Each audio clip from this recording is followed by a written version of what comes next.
प्रयागराज में गंगा और यमुना दोनों नदियों का जल स्तर बढ़ने से यहां पर बाढ़ के हालात हो गए थे और तमाम समाज सेवी के साथ राजनीतिक पार्टियां भी बाढ़ राहतों को सहायता पहुंचा रहे थे। संदीप यादव भी बाढ़ पीड़ितों को लगातार जिस तरीके से बाढ़ क्षेत्रों का भ्रमण कर रहे थे और लगातार वहां पर राशन और तमाम ज़रूरत के सामान वहां पर आप दे रहे थे, लेकिन आप आरोप लगा रहे हैं कि यहां का जिला प्रशासन आपको बाढ़ पीड़ित हैं उनको मदद करने से रोक रहा था। देखिए, ऋषिकुल जो राजापुर में शहर उत्तरी विधानसभा की जगह ऋषिकुल विद्यालय है, वहाँ पर राहत शिविर बनाया गया था। तो हम लोग भी गए थे वहाँ पर। समाजवादी पार्टी के राष्ट्रीय अध्यक्ष आदरणीय अखिलेश यादव जी के निर्देश पर पूरे प्रदेश में समाजवादी पार्टी के कार्यकर्ता वितरण कर रहे हैं सामानों का। तो हम लोग भी गए थे विद्यालय में। तो प्रशासन की तरफ से जो एडीएम वहाँ पर बैठे तो उन्होंने कहा कि आप सामान वितरण नहीं कर सकते हैं। तो हमने पूछा कि भाई क्यों नहीं कर सकते हैं, क्योंकि भारतीय जनता पार्टी नहीं चाहती कि समाजवादी पार्टी के लोग भी राशन वितरण करें।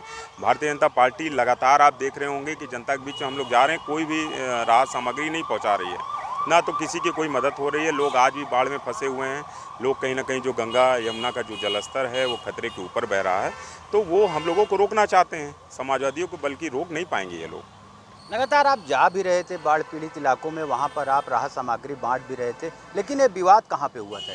देखिए, वही तो मैं कह रहा हूँ कि हम लोग जो राहत सामग्री नाव से भी ले जा कर के बांट रहे थे। जब देखे कि बहुत बड़े पैमाने पर लोग राहत शिविर में भी है, वहाँ पे ना तो खाना मिल पा रहा उनको। एक न्यूज़ छपी थी जिसमें लिखा था कि थाली सामने ले जाया गया पूड़ी के और उसके बाद फ़ोटो खिंचा करके हटा लिया गया। तो लोगों के बीच में हम लोग उनको डब्बे का पैकेट देने के लिए गए थे, दूध का, जो पाउडर वाला दूध होता है, जो कई दिनों तक चल सकता है। तो लोग अपनी कहीं ना कहीं उसके लिए केला, बिस्किट भारी मात्रा में हम लोग उनको सामान देना चाहते थे। लेकिन भारतीय जनता पार्टी के जो अधिकारी हैं वो कहीं ना कहीं एजेंट के रूप में काम कर रहे हैं। इसमें कहने में कतई गुरेज नहीं है, जो नहीं चाहते कि समाजवादी पार्टी के लोग भी इस तरीके से यहाँ पर शामिल हों और वो कहीं ना कहीं आकर के राशन बांटें। क्या आप बांट पाए कि नहीं फिर वहाँ पे? नहीं, हम लोग जब उन्होंने रोका तो हम लोग धरने पर बैठ गए। और आखिरकार देखिए, समाजवादी लोग झुकने वाले नहीं हैं, इनकी तानाशाही घुड़की से हम लोग डरने वाले नहीं हैं। हम लोगों ने पूरा राशन वहाँ पर जो सामान था हम लोगों ने उसका वितरण किया है और आगे भी हम लोग करते रहेंगे। अभी अगर बाढ़ की बात करते हैं तो कितने लोग अभी बाढ़ पीड़ित हैं? देखिए, बाढ़ तो जो गंगा जल स्तर है, यमुना जी का जो बाढ़ क्षेत्र का जो जल स्तर था वो खतरे के निशान से नीचे है। जो गलियों में जो कीचड़ था, जो पानी बहुत जनसैलाब आया हुआ था, तो गंगा जी जब नीचे उतरी हैं तो मोहल्लों की सफाई बिल्कुल नहीं हो पा रही है।